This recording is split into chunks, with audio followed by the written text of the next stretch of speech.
이 장면에서 왜 유시민 작가가 등판하게 됐냐?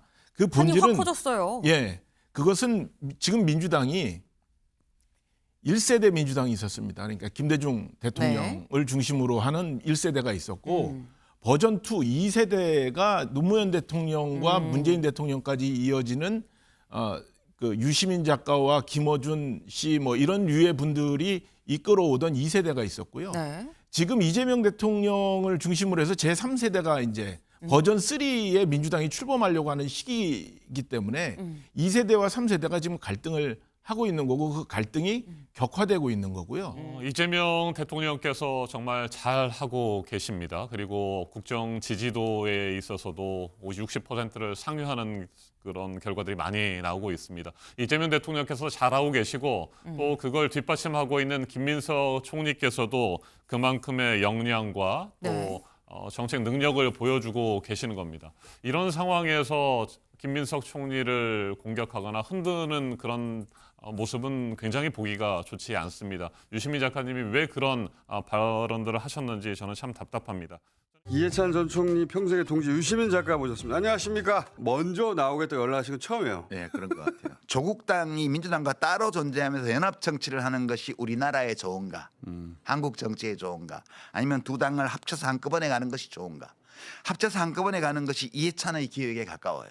그러니까 생각해 보세요. 이 노무현 대통령이 후보가 됐을 때 후단협이라고 만들어져 가지고 그 사람들이 처음에 했던 유명한 말이 있어요. 후보 되더니 설렁탕 한 그릇 안 샀다. 그 후단협 왕창 더 날아갔습니다. 2002년도에 매번 중요한 선거나 정치적 고비가 있을 때마다 뭉텅뭉텅 정치인들이 날아가는 모습이 왜 나오냐. 근데 보면 평민당에서 출발해서 지금 더불어민주당의 책임당원이 100수십만이 되어 있는 여기까지 오는 이 흐름이 오는 과정에서 이해찬 대표는 매번 그 메인스트림을 새로 만들어내는 일에 가담했어요. 그 연결식 할 때 김민석 총리가 좀 울면서 앞으로 누구하고 상의해야 되고 누구한테 물어봐야 되나 이렇게 하는데 울지 마요. 여기 다 있어. 네, 어제 최고위가 있었던 비슷한 그 시각 또 이 김어준 씨의 유튜브 방송에는 유시민 노무현재단 이사장이 나왔다라는 거죠. 유시민 노무현재단 이사장, 여기 기사 좀 같이 보겠습니다.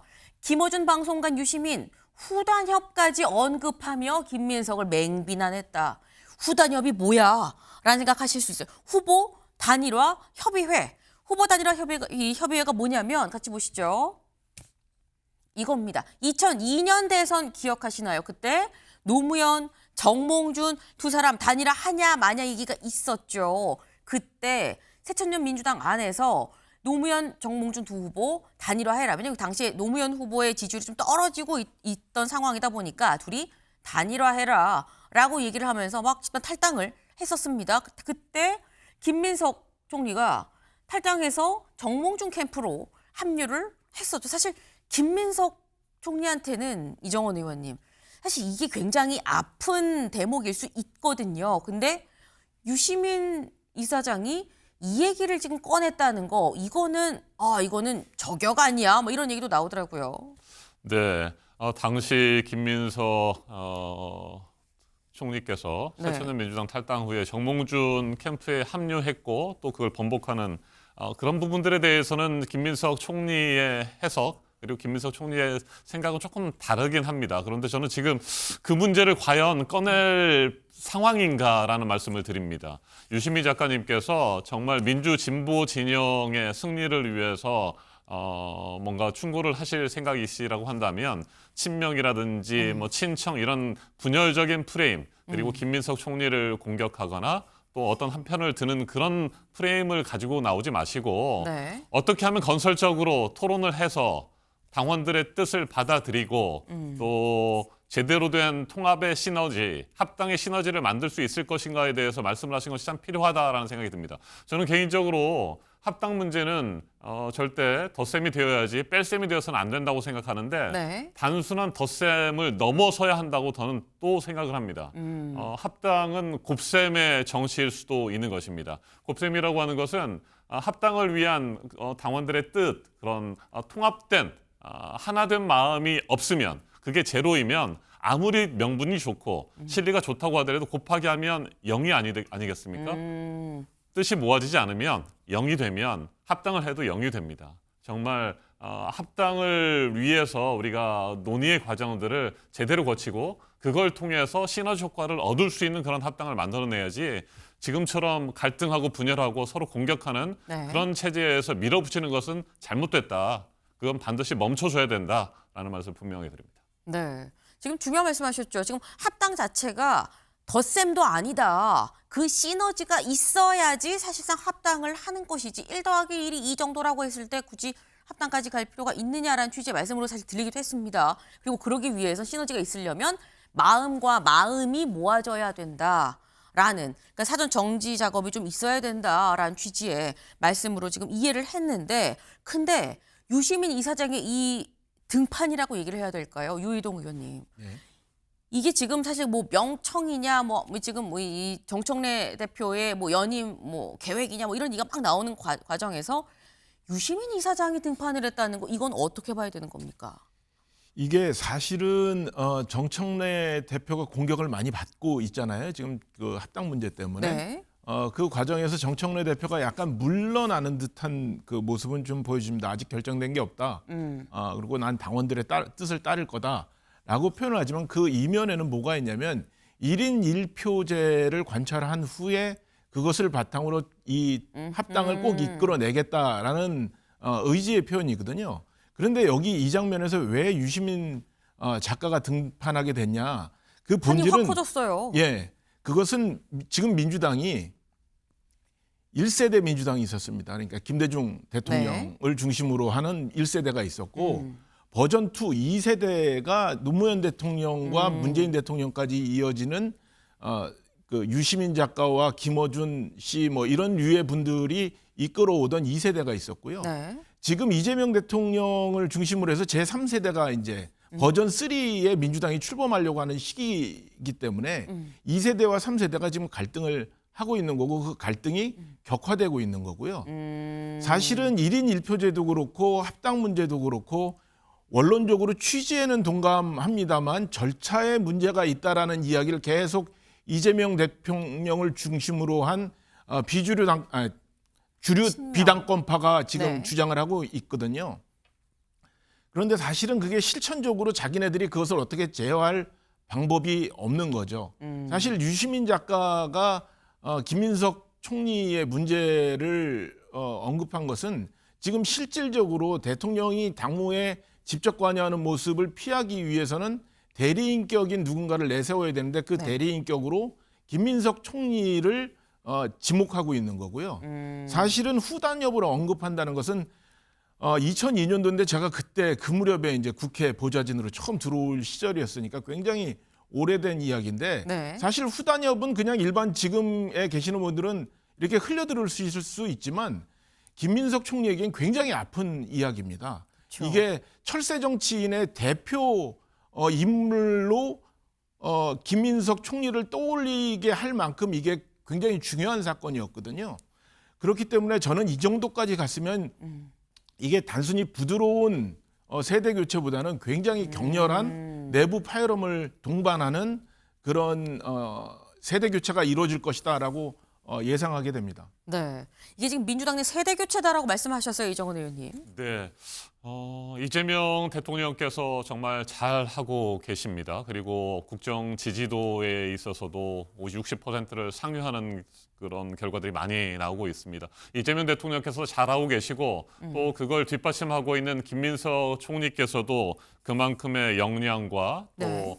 정책 능력을 보여주고 계시는 겁니다. 이런 상황에서 김민석 총리를 공격하거나 흔드는 그런 모습은 굉장히 보기가 좋지 않습니다. 유시민 작가님이 왜 그런 발언들을 하셨는지 저는 참 답답합니다. 저는 이 대목에서 이재명 대통령을 각종 당무에 개입시키거나 끌어들이려고 하는 그런 시도에 대해서 강력하게 문제를 제기합니다. 그렇게 해서는 안 됩니다. 이재명 대통령께서 정말 지금 추진하고 있는 우리 국민들을 위한 다양한 민생 개혁들 이런 것들에 대해서 우리가 힘을 합해야 될 때라고 생각합니다. 오죽하면 할 일을 좀 빨리 제대로 해달라라고 하는 주문을 우리 국회와 당을 향해서 하는 것 아니겠습니까? 국민의힘도 마찬가지입니다. 우리가 힘을 모아서 국정과제를 뒷받침할 만한 그런 민생 개혁 과제에 매달릴 때가 됐다라는 말씀을 드리고요. 총리를 흔들거나 대통령을 흔드는 그런 시도에 대해서 단호히 거부하고 문제를 제기합니다. 네.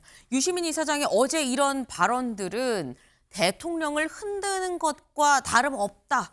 지금 대통령이 자꾸 끌어들이는 상황으로 보이는 거 아니겠느냐라는 말씀을 하셨어요. 근데 지금 저희 상황을 쭉 보면 일단 2세대에서 3세대로 넘어간다고 하면 2세대 유시민 이사장은 3세대 주자로 정청래 대표를 픽을 했다라고 봐야 되는 거겠죠. 그럼 이쪽에 또 다른 내가 픽되고 싶어라고 얘기를 하는 사람 중에 하나 또 김민석 총리로 지금 이 구도가 지금 잡히고 있는 거 아니겠습니까? 근데 김민석 총리도 그럼 가만히 있었느냐. 어제 요 방송이 끝나고 몇 시간 없어서 물론 예정이 됐었던 거긴 합니다만 기자 간담회가 있었습니다. 거기서 뭐라고 얘기했는지 직접 들어보시죠. 합당이 되느냐 안 되냐와는 별개로 이러저러한 이슈들이 정부 여당으로 통칭되는 범여권 내에서 이러저러한 갈등을 일으키거나 또는 보다 더 집중적이고 일관되고 통일적인 국정 운영을 하는데 혹여라도 조금 덜 플러스가 되는 상황으로 되는 것은 바람직하지 않다라고 보는 것이 상식 아니겠습니까? 민주당의 근본 정체성을 변경시키거나 명칭을 변경하거나 하는 것으로서의 의미는 없을 뿐만 아니라 그래서는 안 된다고 저는 봅니다. 민주당의 이름은 100만 불이 넘는 겁니다. 당대표에 관련된 질문을 들으셨을 때 이제 로망이다라는 표현을 쓰신 적이 있습니다. 로망이라는 단어 하나가 이렇게 많은 로망을 불러올지 생각을 못했습니다. 당대표는 민주당에서 성장해 온 사람으로서 당연히 중진 정치인 이상이 되면 갖는 로망이다 이렇게 말씀을 드렸습니다. 네. 김민석 총리도 기자 간담회를 했죠. 거기서 이 관련 얘기, 합당 얘기가 뭐라고 얘기를 했느냐. 합당 절차가 중요하다라고 얘기를 했다라는 거예요. 이 얘기인즉슨 다음은 이제 중앙일보의 해석인 거죠. 정청래를 공개 저격했구나. 저격이라는 표현을 썼습니다. 근데 국민일보는 오늘 뭐라고 했냐면 이 직격이라고 했고요. 경향은 견제구라는 표현을 썼어요. 유희동 의원님. 예? 어느 정도의 강도라고 보시면 직격, 저격, 견제구 뭡니까? 어제 김민석 총리가 기자간담회에서 한 말이 이런 네. 표현이 있더라고요. 정청래 대표에 대해서 의견을 물었는데 김민석 총리가 대답하기를 대단히 사이가 가깝다. 통합에 대해서도 원칙적 반대들을 안 했으면 좋겠다. 그리고 정 대표의 진퇴를 거론하지 않았으면 좋겠다라고 말씀을 하셨는데 저는 이것은 원칙적 반대를 했으면 좋겠다. 그리고 진퇴를 좀 논의했으면 좋겠다. 이렇게 네. 읽혔거든요. 네. 왜 그러냐면 한번 살펴보시면 역대 총리들 중에 집권 여당의 현안에 대한 질문을 이렇게 많이 받은 총리가 있었는지 제 기억에는 없거든요. 뭐 작은 문제 하나도 총리는 사실은 정당 문제로부터는 한 발짝 물러서서 비켜서서 국정 전반을 이렇게 총괄하는 그런 역할을 해왔지 이런 정치적 이슈 한가운데 쓴 총리를 제가 본 적이 없습니다. 그만큼 앞서 말씀드렸던 것처럼 이재명 대통령을 대신해서 정치적인 현안 문제들을 끌고 나갈 대리인격으로 지금 김민석 총리가 원튼 원하지 않든 지목되고 있는 것이고 거기에 정치적인 반대에 있는 내부 경쟁자들도 그렇게 인식을 하고 있는 문제이기 때문에 저는 사실은 이 표현이 부드럽게 나왔습니다만 상당히 뼈가 있는 이야기다라고 생각을 합니다. 네. 상당히 뼈가 있는 얘기다. 이거 반발해라. 정청래 대표의 거취에 대해서도 좀 얘기를 해라라는 거에 반어법적인 표현으로 나는 들렸다라고 지금 말씀을 하셨어요. 네.